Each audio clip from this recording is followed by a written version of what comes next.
નવાયાર્ડ વિસ્તારમાં હંગામો મચાવનાર નશેડીને કાન પકડાવી ઉઠક બેઠક કરાવી પોલીસે કાયદાનો પાઠ ભણાવ્યો હતો।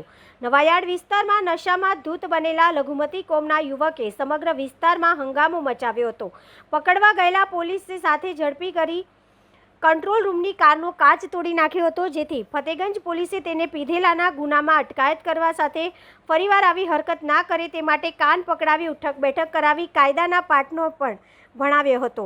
વડોદરા શહેરના નવાયાર્ડ વિસ્તારમાં રહેતા વસીમ નામના શખ્સે 2 દિવસ પહેલા રાત્રિના સમયે દારૂનો નશો કરીને ભારે ઉદ્ધમ મચાવ્યો હતો, જેથી કોઈ નાગરિકો દ્વારા પોલીસ કંટ્રોલ રૂમમાં જાણ કરવામાં આવી ત્યારે પોલીસ કંટ્રોલની PCR વાન તેને પકડવા માટે પહોંચી હતી। ત્યારે આ વસીમ શેખ દ્વારા પોલીસ સાથે પણ ઝપાઝપી કરી ગાડીના કાચ તોડી સરકારી પ્રોપર્ટીને નુકસાન પહોંચાડ્યું હતું।